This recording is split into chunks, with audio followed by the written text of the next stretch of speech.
Quand on a utilisé Genèse, le chapitre 26, on s'est rendu compte que Isaac bénéficiait d'un statut tellement particulier que les bénédictions qui sont son partage sont inégalables. On n'a jamais vu une personne qui prospère en temps de problèmes. Pendant les problèmes, tout le monde souffre et pleure. Lui, il prospère et puis il jubile, il est dans la joie. Moi, à mon sens, je crois que c'est ça la vie chrétienne. Sinon, qu'est-ce que nous vaut la mort du Seigneur Jésus-Christ? Alléluia. Nous devons être capables de bénéficier de la mort du Seigneur Jésus en nous réjouissant de nos problèmes parce que Christ les a portés à la croix. Amen. On avait posé la question, quel est ce genre de personne qui réussit là où tout le monde échoue? Quel est ce genre de personne qui arrive à faire ce qu'il faut faire quand on ne peut plus rien faire et quand il n'y a plus rien à faire? C'est là qu'on s'est arrêté. Et on a dit qu'aujourd'hui, on allait continuer.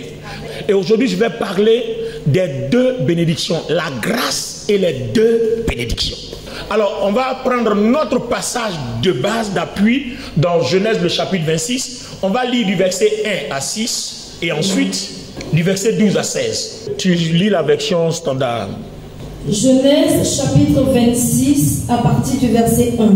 Je lis la parole de Dieu. Il eut une famine dans le pays, outre la première famine qui eut lieu du temps d'Abraham. Et Isaac alla vers Abimelech, roi des Philistins, à Guérar. L'Éternel lui apparut et dit: Ne descends pas en Égypte, demeure dans le pays que je te dirai. Séjourne dans ce pays-ci. Je serai avec toi et je te bénirai, car je donnerai toutes ces contrées à toi et à ta postérité. Oui. Et je tiendrai le serment que j'ai fait à Abraham ton père. Je tiendrai le serment que j'ai fait à Abraham ton père. Je multiplierai ta postérité comme les étoiles du ciel. Je donnerai à ta postérité toutes ces contrées, et toutes les nations de la terre seront bénies en ta postérité.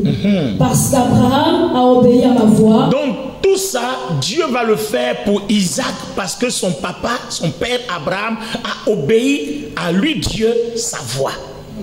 Et qu'il a observé mes ordres, mes commandements, mes statuts et mes lois. Amen.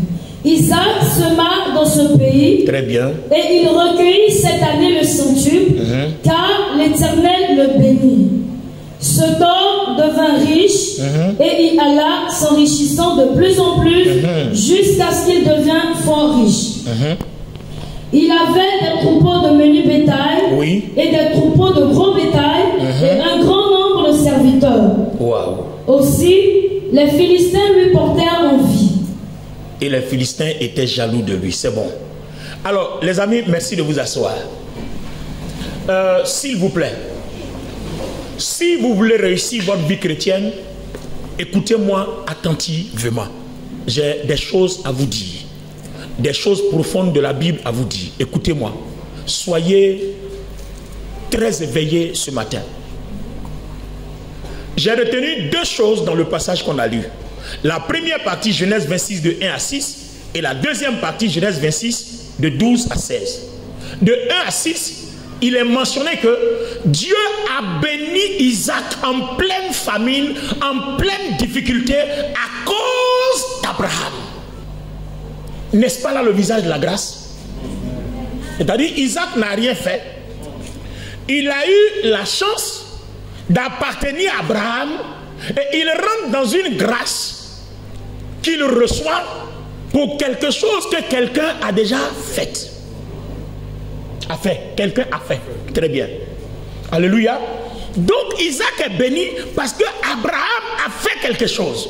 Donc Isaac n'est pas béni parce qu'il a fait quelque chose, mais il est béni parce que Abraham a fait quelque chose. Et pendant que Isaac est béni, il est béni en temps de difficulté, en temps de problème, en temps de galère, famine, tout brûle. C'est là qu'il est béni. Il n'a rien fait, mais à cause d'Abraham, on le bénit.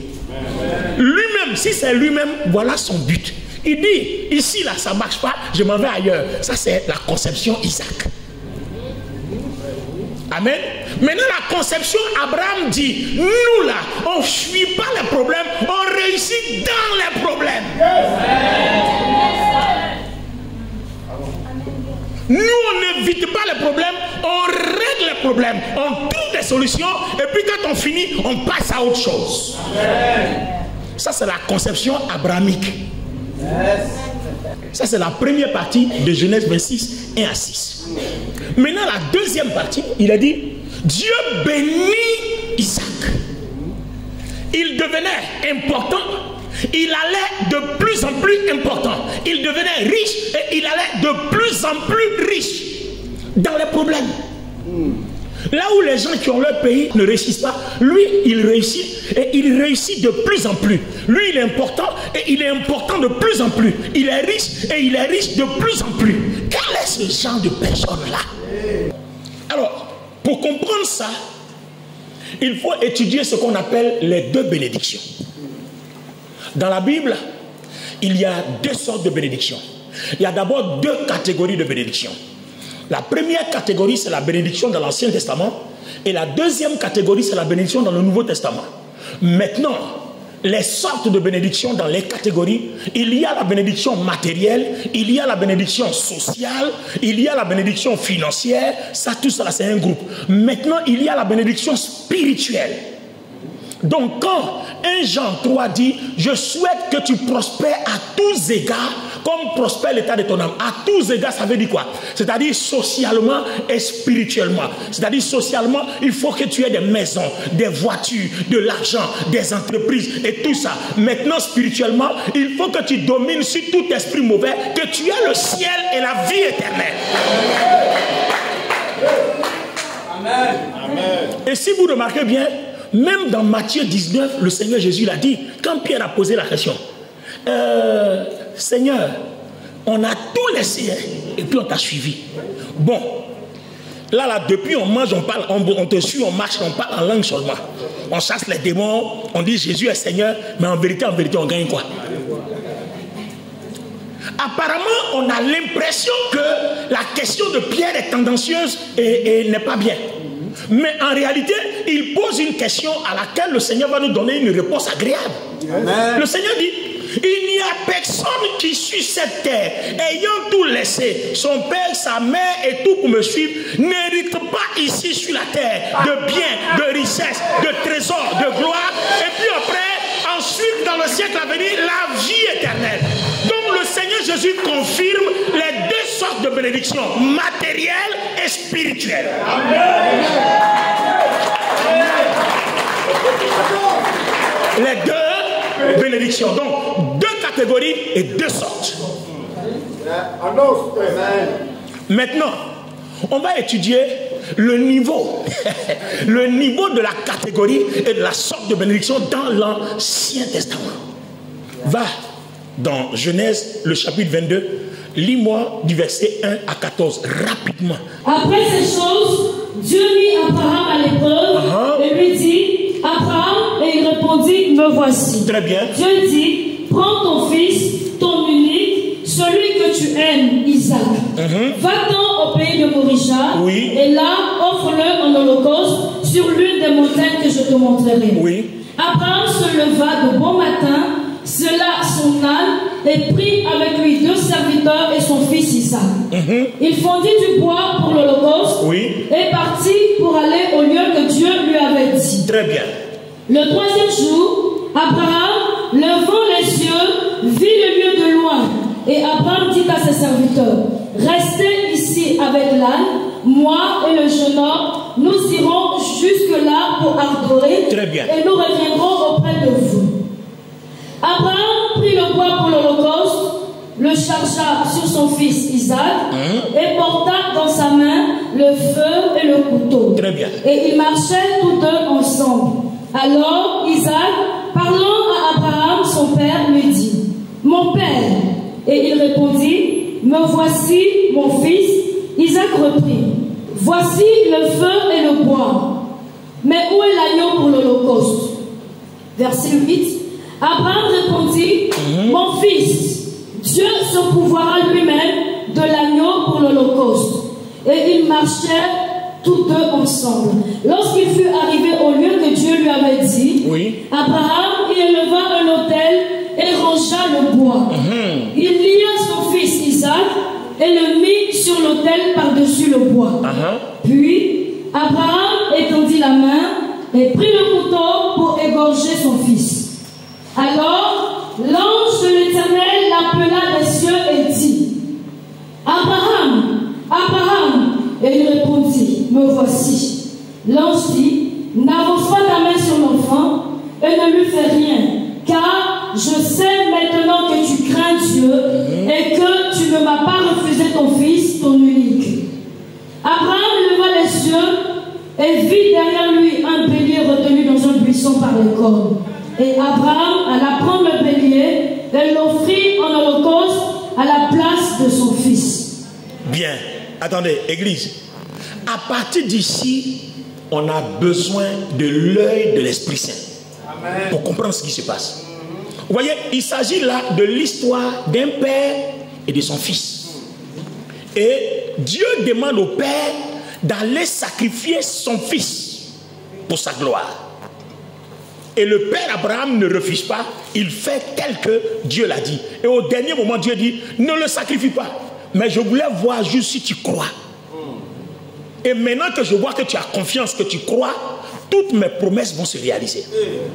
Regardez bien, cette scène-là, on voit ça comme ça, mais en fait, Dieu est en train de nous parler ici de Jésus-Christ. C'est-à-dire Isaac préfigure Jésus-Christ ici et son sacrifice. Abraham préfigure le père et Isaac préfigure le fils.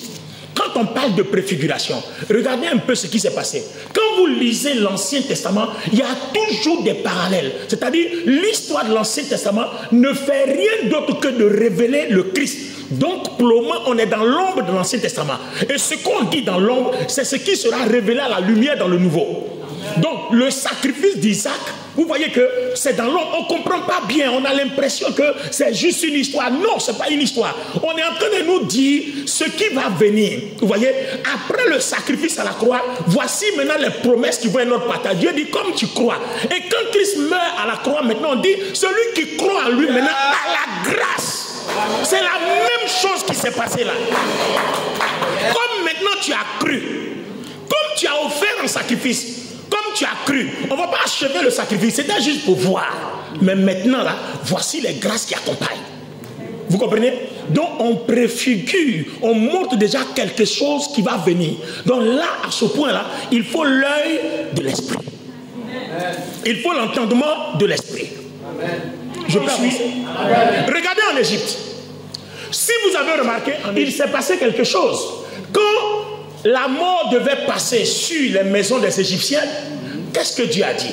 Il a dit, sacrifiez un agneau, mettez le sang sur les linteaux des portes. Là où on verra le sang, la mort n'entrera pas, mais la mort passera dessus la maison. Est-ce que vous comprenez? La mort passera par-dessus la maison. Maintenant, la même parole qui dit de prendre le sang et de mettre sur les linteaux des portes, ça préfigurait qui? La mort de Jésus à la croix. Aujourd'hui, ce n'est pas à cause du sang de Jésus que les démons ne peuvent pas rentrer dans nos maisons. Oh là, la maison qu'on parlait là, c'était quoi? C'était notre corps qui, dit Corinthiens, est le temple, la maison de Dieu. Donc nous sommes scellés par le sang et la mort ne peut pas entrer dans notre maison sans autorisation préalable. Vous voyez, quand vous lisez l'Ancien Testament, c'est une projection dans le Nouveau. Tout ce qui est dans l'Ancien Testament ne raconte rien d'autre que ce que Jésus va faire dans le Nouveau. Amen. Amen. Donc quand vous lisez l'Ancien Testament, c'est ce que vous devez chercher. Tout ce que vous allez voir, de Genèse jusqu'à Malachie, raconte exactement ce que Jésus va faire. Donc c'est comme ça qu'à partir d'Isaac, on voit un sacrifice qui accorde une bénédiction, un sacrifice spirituel qui accorde une bénédiction. Et on voit maintenant dans Genèse 26, Isaac qui est béni à cause d'Abraham. Donc là, on a le spirituel par rapport au sacrifice et on a le matériel par rapport à la prospérité dans la famille. Donc les deux sortes de bénédictions sont accomplies et la catégorie de l'Ancien Testament, tout se réalise. Maintenant, allons dans le niveau, on va faire le parallèle. Gloire à Dieu. Dans le nouveau, nous allons mettre en opposition deux versets. L'ancien bénit en disant dans Nombre chapitre 6, à partir du verset 22 jusqu'au verset 26. Lis-nous ça. L'Éternel parla à Moïse. L'Éternel parla à Moïse et dit. Parle à Aaron et à ses fils. Oui. Et dit. Vous bénirez ainsi les enfants d'Israël et vous leur direz. Que l'Éternel te bénisse. Attends, regardez bien. Il dit, vous bénirez ainsi. C'est-à-dire dans l'Ancien Testament, ce qui doit être ton partage là, c'est ce qu'on va lire maintenant. C'est-à-dire, tu ne peux pas chercher une bénédiction en dehors de ces choses-là. Si tu cherches, tu ne trouveras pas parce que ça n'existe pas.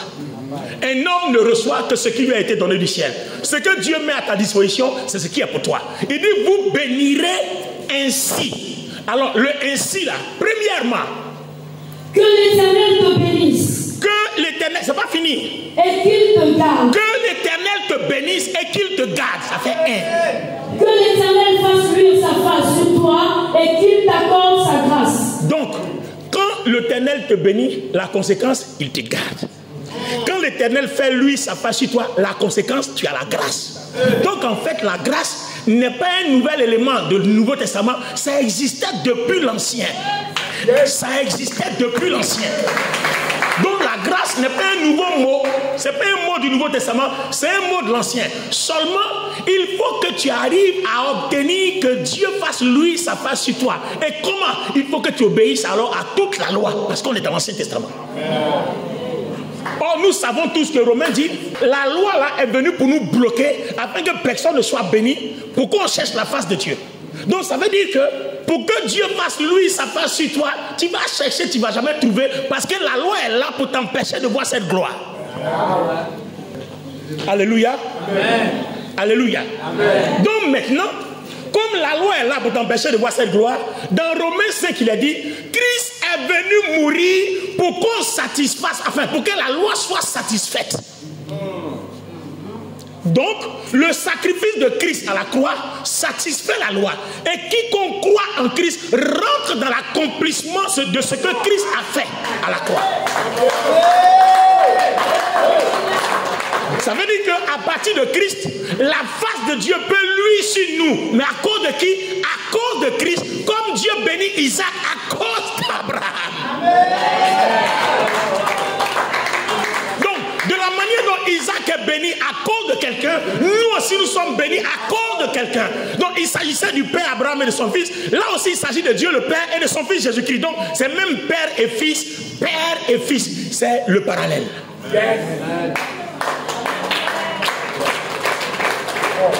Alors, que l'Éternel te bénisse, qu'il te garde, qu'il fasse lui sa face sur toi, qu'il t'accorde sa grâce.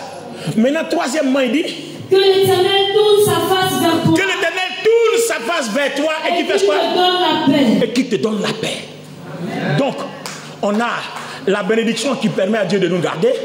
On a la bénédiction qui permet à Dieu de nous donner la grâce. Et on a la bénédiction qui permet à Dieu de nous donner la paix. Donc, il nous garde, il nous donne la grâce et il nous donne la paix. Maintenant, on va quitter la catégorie de bénédiction de l'Ancien Testament et les différences. On va aller dans le Nouveau, on va mettre les deux en parallèle. Vous allez vous rendre compte qu'en fait, depuis l'Ancien Testament, on parlait du Nouveau. Mais il faut avoir les yeux de l'Esprit pour comprendre. Va maintenant dans 2 Corinthiens 13. Que la grâce du Seigneur Jésus. Que la grâce, regardez bien, 2 Corinthiens commence par la grâce. Là où on dit que Dieu te bénisse et te garde, 2 Corinthiens dit que la grâce du Seigneur Jésus-Christ, ensuite, l'amour de Dieu, que l'amour de Dieu, le Père, et la communication du Saint-Esprit demeure votre partage. C'est-à-dire, là où on est là, si tu veux une bénédiction, tu ne peux l'obtenir que dans la grâce de Jésus, dans l'amour du Père et dans une communion avec le Saint-Esprit. En dehors de ça, si tu as reçu quelque chose, ça vient du diable.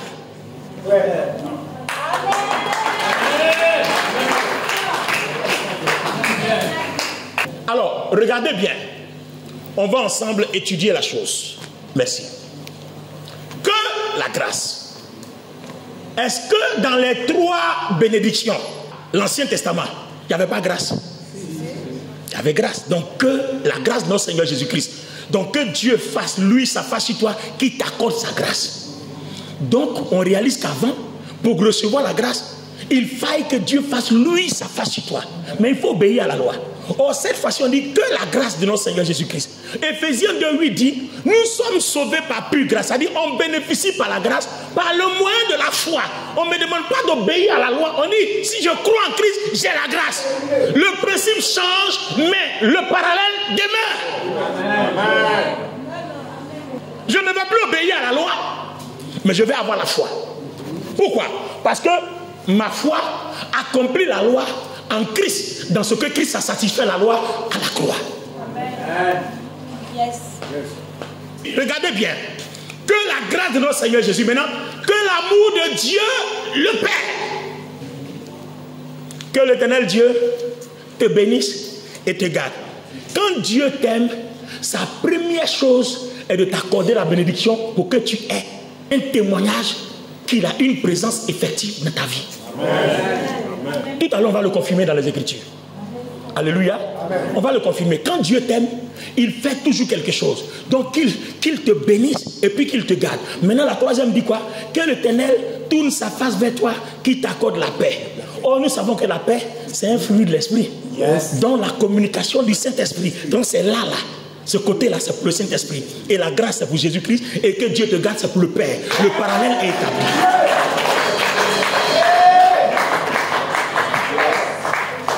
Est-ce que vous comprenez?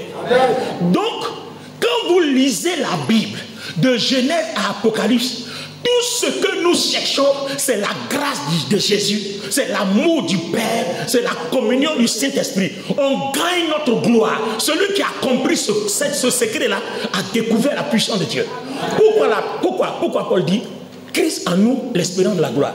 L'espérance de la gloire, c'est quoi? Notre gloire qu'on nous a donnée, c'est la grâce. C'est l'amour. L'amour est la puissance contre laquelle Satan ne peut rien. Les forces du mal ne pourront jamais rien contre l'amour. Amen. Jamais. Vous allez le constater tout à l'heure. Alléluia. Amen. Maintenant, tel qu'on a vu la bénédiction spirituelle dans l'Ancien Testament et la bénédiction matérielle, on va aussi voir la bénédiction spirituelle dans le Nouveau Testament, et puis on va aussi voir la bénédiction matérielle, c'est-à-dire quand tu rencontres Dieu, quand tu rencontres le Fils, quand tu rencontres le Saint-Esprit, qu'est-ce qui se produit dans ta vie? Alors j'ai pris l'exemple de Barabbas dans Matthieu chapitre 27. Quand Dieu l'a localisé, Dieu l'a rencontré, qu'est-ce qui s'est produit? J'ai pris l'exemple du brigand à la croix. Quand Dieu l'a localisé, qu'est-ce qui s'est produit? Alléluia. Amen. Alors regardez bien l'exemple de Barabbas dans Matthieu 27. Bon, lis-nous ça rapidement pour ne pas qu'on raconte notre vie. On va se baser dessus. Allons-y, rapidement. À chaque fête, le gouverneur avait coutume de relâcher un prisonnier, celui que demandait la foule. Il y avait alors un prisonnier fameux nommé Barabbas. Un puissant prisonnier. Quand on dit fameux là, c'est-à-dire lui, il a fini un brigandage. Il a fini un meurtre.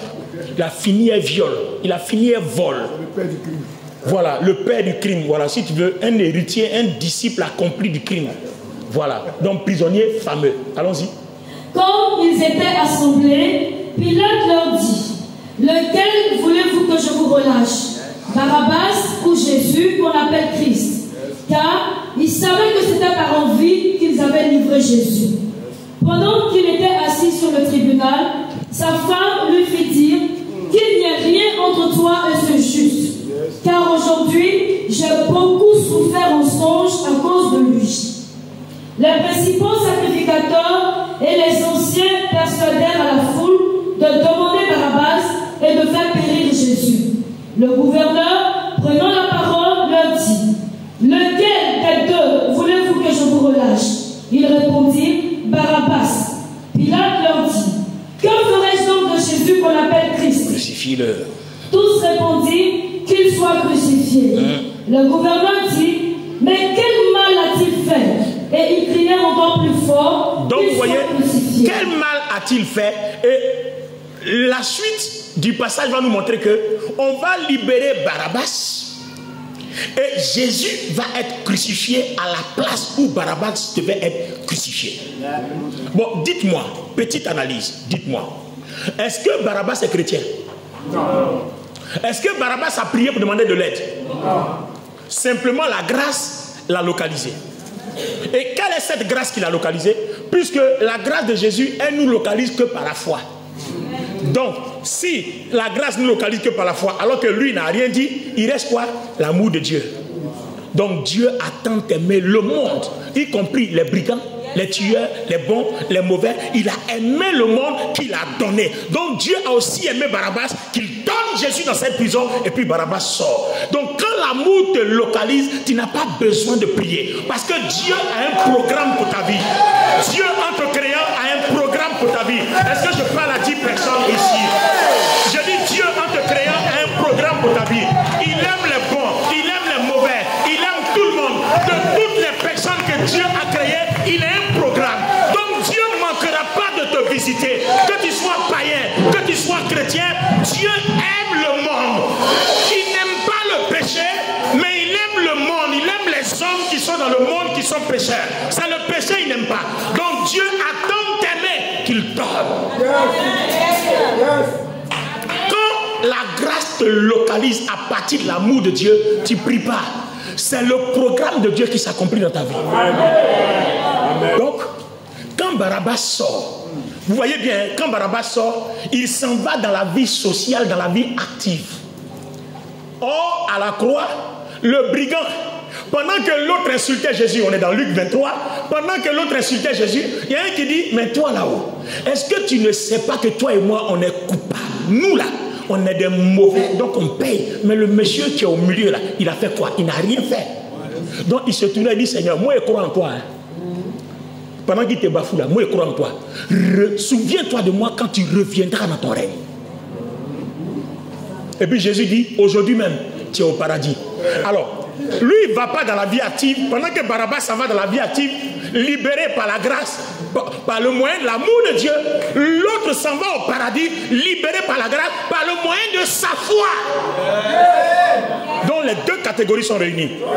Bénédiction spirituelle, bénédiction matérielle. Donc ce qui était spirituel et matériel dans l'Ancien Testament se révèle clair dans le Nouveau. Et libéré par l'amour pour aller jouir des grâces de la vie, et libéré par la foi pour aller jouir des merveilles du royaume de Dieu. Quand Dieu te bénit, c'est et matériel et spirituel. Si tu dis que tu es béni, donc vous voyez que les gens qui sont dans le monde ne sont pas bénis. Ils ont l'argent, mais que sert-il à un homme de gagner le monde s'il perd son âme? Donc en fait pour Dieu, ils ne sont pas bénis. Quand pour Dieu tu es béni, c'est que spirituellement ton âme est garantie pour aller au ciel. Donc vous voyez, vous qui cherchez l'argent, l'argent n'est pas la bénédiction. C'est l'argent plus le ciel qui devant Dieu est la bénédiction. Amen. Maintenant les amis, aujourd'hui, on va aller étape par étape. Nous tous on sait que pour être localisé par la grâce de Christ, parce qu'il y a trois paroles. Que la grâce de notre Seigneur Jésus-Christ te localise. Que l'amour de Dieu le Père te localise. Et que la communication du Saint-Esprit te localise. Enfin, tous ces trois-là demeurent avec toi. Ça veut dire que de toute notre vie chrétienne, on doit étudier trois choses. Comment découvrir le secret de la grâce du Christ? Comment découvrir le secret de l'amour du Père? Et comment découvrir le secret d'une relation avec le Saint-Esprit? Voilà tout ce qu'on te demande dans ta vie chrétienne. Sinon le reste là, c'est superflu. Amen. C'est-à-dire le Saint-Esprit vient de simplifier la vie chrétienne pour toi. Amen. Étudie la grâce du Fils. Amen. Étudie l'amour du Père. Amen. Et puis étudie la relation du Saint-Esprit. Donc la vie chrétienne consiste en la grâce de Jésus-Christ, consiste en l'amour de Dieu le Père et consiste en une relation avec le Saint-Esprit. C'est les trois choses. En dehors de ça, toute bénédiction que tu appelles bénédiction, que tu penses avoir, vient du diable. Ça ne vient pas de Dieu. Amen. Maintenant, Isaac a été béni à cause de son papa. Quand vous étudiez, vous vous rendez compte que Isaac aimait son père. Il était très attaché à son père. Il était obéissant à son père. Il n'était pas rebelle. Il n'était pas impoli. Il marchait dans les traces de son père. Yes. Du coup, l'héritage des accomplissements de son père a été son partage. Amen. Donc vous voyez que la vie chrétienne nous trace les principes. Amen. Alléluia. Le premier principe qu'on va étudier, le principe de l'amour. Comment faire pour être localisé par l'amour? En un mot, comment aimer? Donc, de ces 3 bénédictions, on va étudier la fondation. Gloire à Dieu. Les amis, écoutez-moi. La même Bible nous dit que la gloire de la bénédiction du Nouveau Testament est supérieure à la gloire de la bénédiction de l'Ancien. Donc, la catégorie de l'Ancien et les 2 sortes de bénédictions de l'Ancien, la catégorie du Nouveau et les 2 sortes de bénédictions du Nouveau, c'est nettement supérieur à celle de l'Ancien. Alors que dans l'Ancien, là, Isaac, en pleine famine, il prospère, il devient puissant, de plus en plus puissant. Ça veut dire que nous, à notre époque, les enfants que nous sommes, parce que Isaac aussi agissait en tant que fils, nous aussi aujourd'hui, on agit en tant que fils. Parce qu'au commencement était la parole était avec Dieu, et la parole est Dieu. Et à tous ceux qui ont accepté la parole, Dieu leur a donné le pouvoir de devenir enfants. C'est-à-dire on est fils, héritier et co-héritier avec Christ.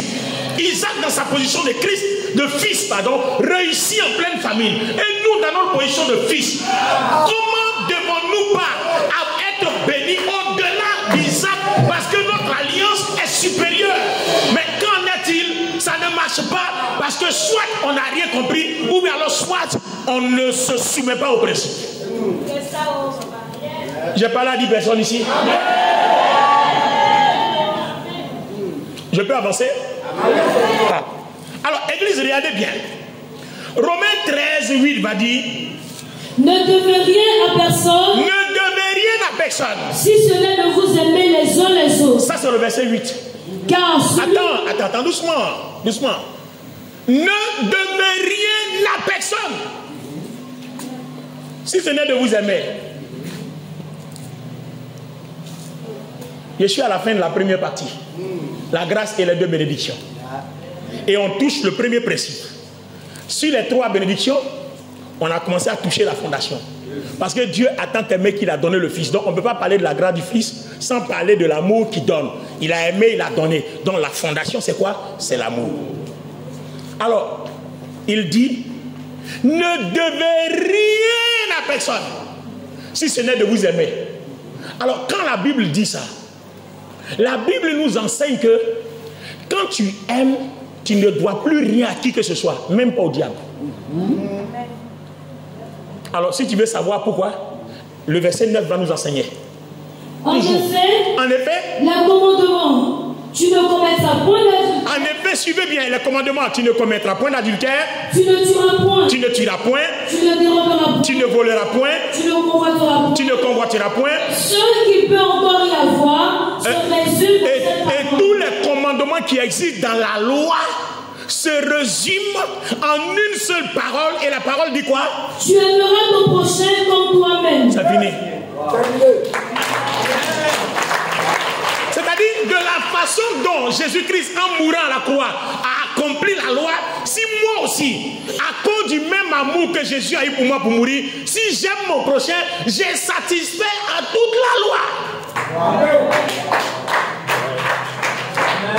Bon, les amis, écoutez très bien, hein, c'est comme ça que la foi naît. Parce que la foi vient de ce qu'on entend, et ce qu'on entend vient de la parole. Quand tu décortiques bien la parole de Dieu, que tu comprends, la foi, ta foi grandit.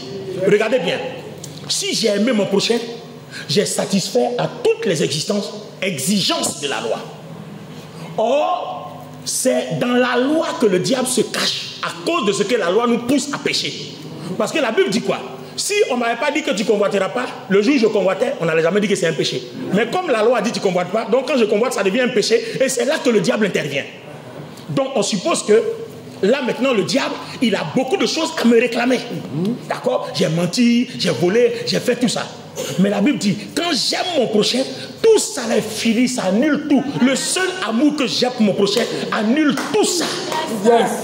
Le verset 10 même va être encore plus précis dans Romains 13. L'amour ne fait point de mal au prochain. L'amour est donc l'accomplissement de la loi. L'amour est donc l'accomplissement de la loi. On comprend maintenant pourquoi dans 1 Jean, Dieu dit quoi? Dieu est amour. Celui qui n'aime pas n'est pas de Dieu. Ça veut dire que tu peux avoir la foi en Jésus, mais si dans l'église tu n'aimes pas ton prochain, tu as annulé ta foi. Ta foi n'a aucun sens. Donc, Ah oui, ah oui, ah oui, ah oui, ah oui, ah oui. Parce que l'amour vient, c'est après que la foi suit. Tu as accepté Jésus, tu as la foi en lui. Mais dans l'église, tu n'aimes personne. Dans la vie active, tu n'aimes pas ton prochain.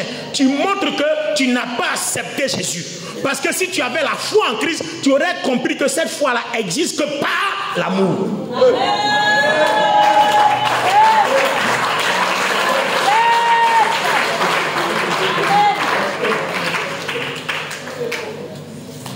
À partir de cet instant, on a une question. Comment donc aimer son prochain?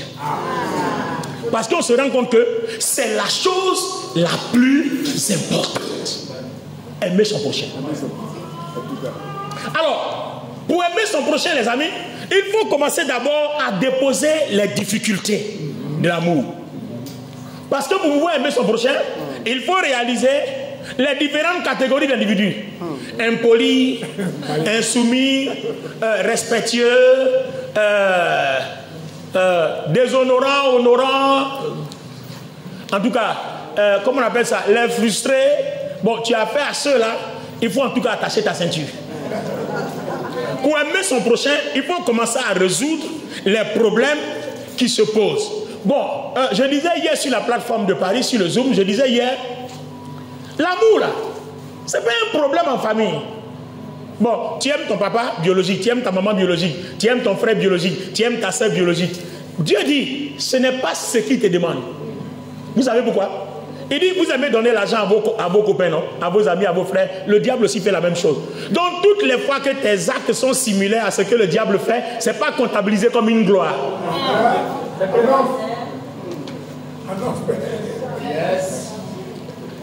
Quand je donne l'argent à ma maman biologique, Dieu ne va pas me bénir pour ça. Mais il me bénit parce que j'ai intérêt à être reconnaissant pour la vie qu'on m'a donnée. Point, ça s'arrête là. Dieu ne va pas me bénir pour ça. Parce que c'est mon devoir de le faire. Pourquoi? Parce qu'on est lié par le sang. Cependant, il dit, quand vous donnerez un verre d'eau à un des petits que vous ne connaissez pas, que vous le refaites en mon nom, à ce moment-là, vous tirez gloire devant Dieu.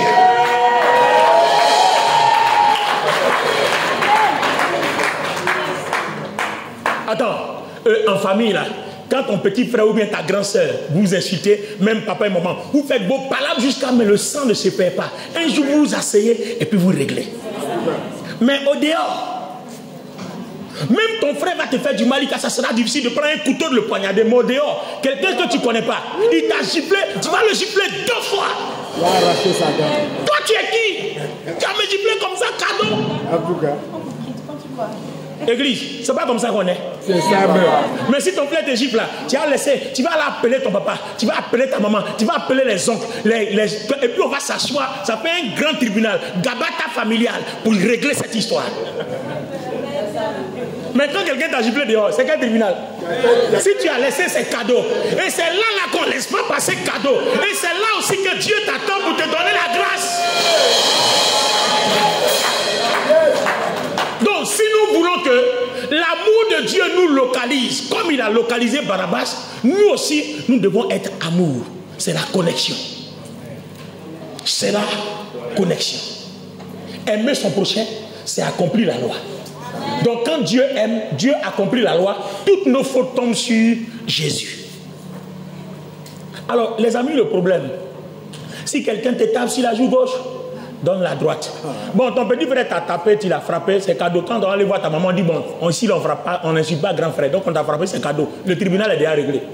Mais au dehors, quand quelqu'un t'a giflé, tu l'as giflé, si ça se termine mal, on s'en va en justice.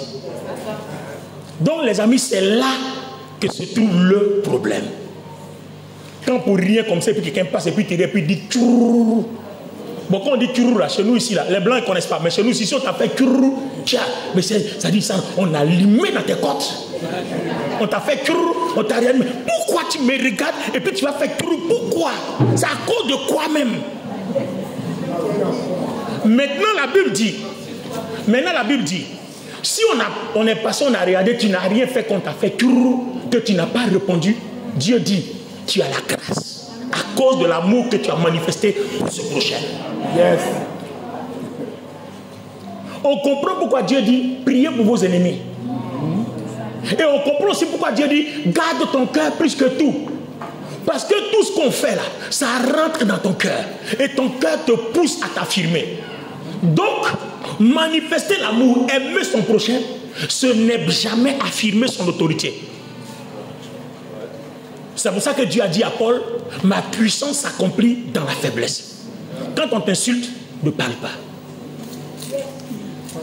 Celui qui t'a insulté, si tu as pu te contenir que tu n'as rien dit, spirituellement tu l'as vaincu. Bon, là, on est dans les hauts niveaux de la chrétienté. C'est pas ribo. On est dans une affaire d'amour de Dieu et de communication du Saint-Esprit, une relation avec le Saint-Esprit. C'est ça là qu'on ne peut pas faire. Et quand nos vies sont bloquées, on dit non, c'est le diable. Le diable ne peut pas diriger ta vie quand tu as Jésus-Christ, c'est pas possible. Attends, le diable ne peut pas diriger ta vie quand tu as Jésus. Puisque son sang déjà a scellé les linteaux de tes portes. Donc la mort ne rentre pas là-bas. Donc vous voyez, le problème se trouve ailleurs. Le manque d'amour. Deux frères qui sont dans la même église, ils se voient, ils se dépassent. Mais vous êtes maudits. Non, c'est la vérité, vous ne vous rendez pas compte, mais vous êtes maudits.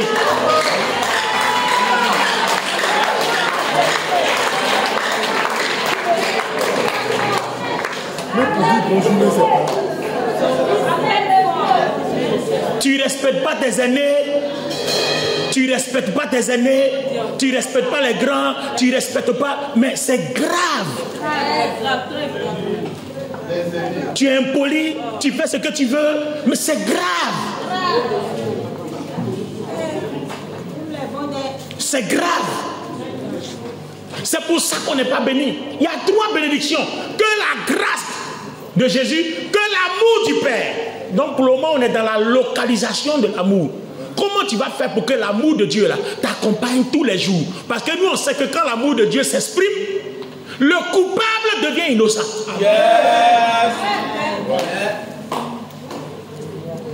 Est-ce que vous avez compris le but du message? Yes. Le but du message, c'est que de la façon dont Isaac fut béni, et puis la même Bible dit que dans notre alliance du Nouveau Testament, là, notre alliance est supérieure à l'alliance dans laquelle Isaac était. Donc regardez comment Isaac est béni. Donc si pour nous est supérieur, ça veut dire que nous-mêmes là, c'est qu'on n'est même pas chrétien, ça veut dire qu'on n'est rien du tout. Maintenant, ce qu'il faut pour devenir quelque chose là, c'est ce qu'on est en train de te dire. Et la difficulté se trouve là. Tout commence par l'amour de ton prochain. Si tu as aimé ton prochain, tu as satisfait la loi. Mais aimer son prochain, c'est pas dire non, je t'aime. Non, hein, l'amour ne consiste pas en parole, mais en acte. Quand on ne t'a pas salué, salue. Quand on t'a insulté, ne réponds pas par l'insulte. Quand on t'a dit imbécile, ne réponds pas par ça. Si tu te tais, tu n'as rien perdu. Au contraire, tu as ouvert les portes. Parce que la Bible dit quoi? Quand tu aimes, tu as accompli la loi. C'est-à-dire, pour avoir aimé ton prochain, tu es déclaré automatiquement juste devant Dieu. Or, la Bible dit quoi? C'est la prière du juste qui a une efficacité, qui monte vers le Seigneur. Donc, aimer son prochain, c'est se donner les opportunités d'être exaucé à n'importe quelle occasion, en face de n'importe quelle situation.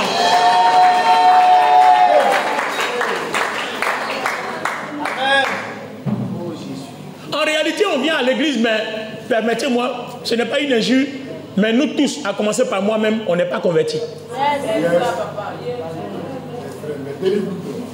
On vient à l'église, mais on n'est pas convertis.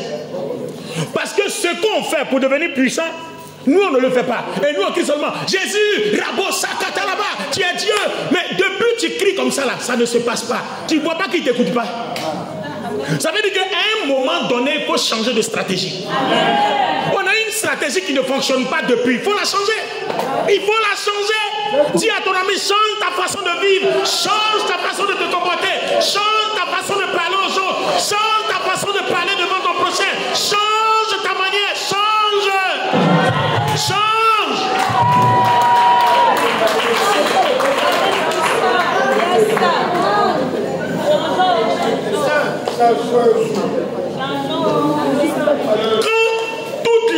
vous posez un acte qui n'est pas un acte d'amour, c'est-à-dire qu'est-ce que vous faites? Vous vous fermez la porte de toutes les opportunités, de tout le programme que Dieu a pour ta vie. Tu as fermé tout. Tu as verrouillé tout. Quand vous ne répondez pas aux injures, aux critiques, aux calomnies, aux frustrations, ce n'est pas une faiblesse parce que la puissance de l'amour s'accomplit dans votre faiblesse. Barabbas dans la prison était totalement faible. Barabbas dans la prison était totalement faible. C'est-à-dire, il n'avait même pas de moyen de défense. Il n'y avait même pas une preuve même pour dire « Oh, je ne suis pas d'accord ». Mais c'est-à-dire, il était totalement battu. Impuissant. La manifestation de l'amour requiert ton impuissance vis-à-vis de ton prochain. Fais comme si tu ne peux rien. Fais comme si tu n'as rien. Fais comme si tu n'es rien. On t'insulte, merci. On t'a dit merci. Dis merci et puis continue ton chemin. Mais tu vas voir non seulement ce que Dieu va t'apporter, et puis l'autre qui pense avoir une victoire charnelle, vous allez voir ce qui va se passer dans sa vie. C'est-à-dire, tôt ou tard, ça se paye. Quand Barabbas sort, il y a quelqu'un qui paye la facture pour lui. Hein. Il s'appelle Jésus. Yes. Maintenant, toi, tu n'as pas accepté Jésus là. Quand tu fais du mal à ton prochain, qui paye ta facture? Et toi qui as accepté Jésus aussi, Jésus dit, c'est pas moi qui vais payer la facture du mal que tu fais passer. Toi-même, ta facture, il y a déjà payé ça. Les amis, Romains 13 dit, verset 8, ne devez rien à personne. Si vous pouvez vivre comme ça, vous avez trouvé une clé. Christ en nous, l'espérance de la gloire. Vous avez trouvé la clé pour déverrouiller toutes les portes. Vous allez avoir une situation comme ça en face de vous. Et puis vous ne savez même pas, vous n'avez même pas crié à Dieu et puis Dieu vous sauve. Vous n'avez pas remarqué une chose. Vous êtes au bord de la route. Un chauffeur rate la route. Il vient, il fauche tout le monde. Et puis ça passe à côté de vous. Ou souvent, ça vous fauche aussi. Hein. Vous avez une petite égratignure pendant que tout le monde est couché mort. Ça là, ça s'appelle l'amour de Dieu. Il a un programme pour toi. Ce qui n'a pas permis n'arrivera jamais à ta vie.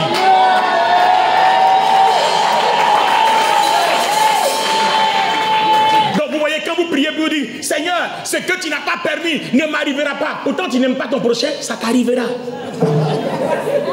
Parce que pour que ça n'arrive pas, il faut que le socle sur lequel tu te bases soit l'amour pour ton prochain. Surtout.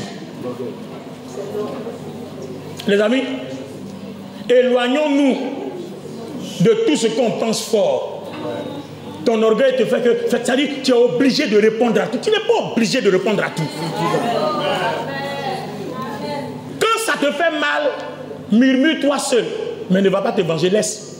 Parce que si tu te venges, non seulement tu as fermé ton robinet, la grâce ne va plus couler, mais tu auras sauvé la personne, puisque Dieu ne va plus rien lui faire. En fait, c'est ce que vous ne savez pas. Et le problème, c'est que Dieu, les gens, vous voyez, les gens oublient une chose. Hein. Ils pensent que quand ils font du mal, comme Dieu n'a pas frappé dans les 2 jours, hein, donc c'est fini. Ah non, n'oubliez pas, hein, tous les dossiers sont latents. La dernière fois, je prêchais ici, j'ai donné l'exemple. Satan, il a été combattu non, au ciel parce qu'il voulait prendre la place de Dieu. Dieu l'a précipité. Mais il se promène, il dit que puis il vient saluer Dieu. Et puis Dieu lui répond, ça va mon petit, tu as quitté où? Il dit, je viens de parcourir la terre. Et Dieu cause à lui, as-tu vu mon serviteur Job? Il n'y a personne sur la terre comme lui. Ah, mais pourtant, Satan est condamné à mort. Et il ne sera jamais libéré. Mais ça n'empêche pas Dieu de parler à lui. Donc tu penses que Dieu parle à toi, ce que tu as fait là, c'est fini.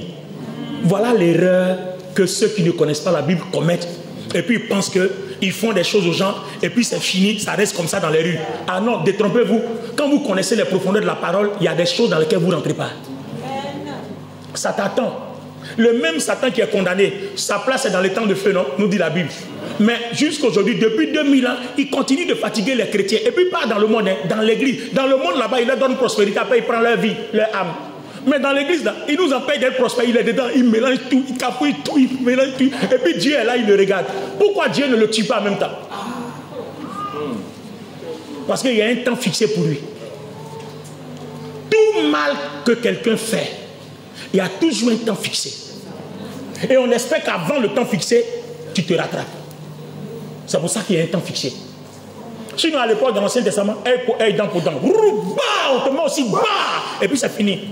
Ça, c'était dans la catégorie des 2 bénédictions de l'Ancien Testament. Mais dans la catégorie des 2 bénédictions du Nouveau Testament, on dit, il y a un temps fixé. Pourquoi le diable travaille dans l'église? Comment le diable travaille dans l'église? Et pourquoi travaille-t-il? Quand le diable opère dans l'église, est-ce que vous avez pas vu la manifestation de l'onction du diable dans l'église? Si, ça existe. Quand un frère et une sœur sont en train de se battre sur la route là-bas, c'est la manifestation de l'onction du diable. Ah, vous n'avez pas compris ça? C'est-à-dire pendant le culte là, recevez la grâce de Dieu. Ici, alléluia. Et puis au dehors là-bas, imbécile, c'est quoi imbécile, voyez? Les 2 onctions se manifestent dans nos vies. On a reçu l'onction du Saint-Esprit, et puis après maintenant, on réalise l'onction du diable au dehors là-bas, l'autre côté. Oh, c'est quoi? C'est quoi maintenant? Vous m'emmerdez, quittez là-bas. Oh, c'est quoi? Ça, c'est une autre onction qui est en train de se manifester comme ça. Parce que Satan sait que là où il y a l'amour, là Dieu travaille. Et quand Dieu travaille, il libère. C'est-à-dire, le coupable devient innocent. C'est-à-dire, on accomplit toute la loi.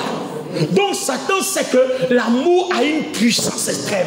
Quand l'amour est dans l'église, la gloire de Dieu se manifeste sans limite. La puissance de Dieu agit sans limite. Il y a des guérisons dans l'église, il y a des délivrances. Les gens se marient, les gens enfantent, les gens travaillent, les gens voyagent. Quand il y a l'amour dans l'église, parce que les portes et les robinets sont ouverts. Et Dieu se glorifie d'une façon indéfinie, infinie même. Amen. Et ça, c'est la grâce qui découle de l'amour. Donc, que la grâce de notre Seigneur Jésus, que l'amour soit avec toi. Donc, quand l'amour est avec toi, ce qui s'est passé dans la vie de Barabbas, c'est ce que tu reçois.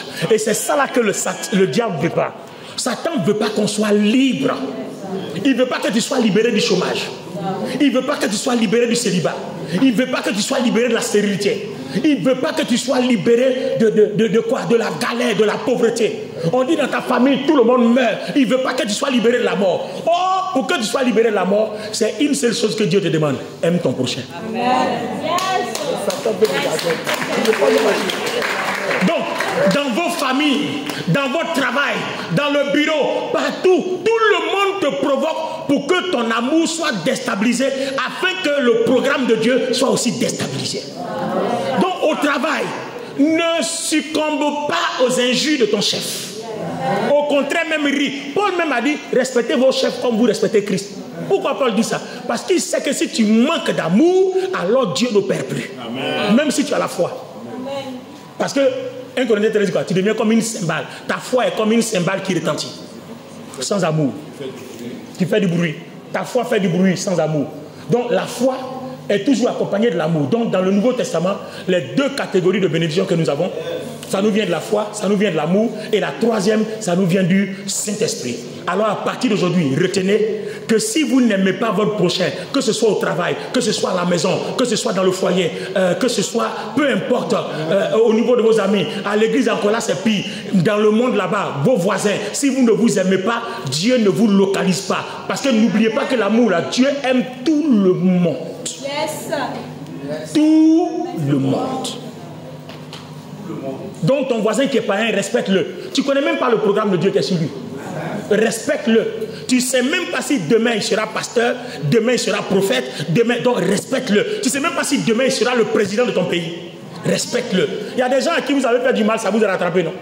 Tu arrives au bureau, c'est lui le DG. Oh, tu as besoin du travail, tu fais comment? Respecte les gens, sois humble. C'est pour ça que Dieu dit, l'humilité précède la gloire, mais l'orgueil précède la chute. Amen. Si vous pouvez vous éloigner de l'orgueil, vous pouvez vous éloigner de votre ego, si vous pouvez vous éloigner de toutes sortes de revendications comme étant des révolutionnaires de partis politiques, vous aurez compris l'amour. Amen. Des chrétiens revendicateurs qui sont dans l'église tous les jours frustrés, souvent même le prédicateur prêt, ça là c'est contre moi, mais avec ça là, tu vas aller où est Dieu? Ce qui n'est pas contre toi, tu te mêles dedans. Ce qui ne te regarde pas, tu te mêles dedans. Par là, des gens, tu viens, tu charges. C'est toi qui fais ça. C'est ton problème. C'est quoi ton problème au juste? Les gens ont leurs problèmes. Toi, tu viens, tu prends, tu charges. Toi-même, tu as fini de charger tes propres problèmes. Donc, aime ton prochain. Ne devez rien à personne. Tenez-vous debout.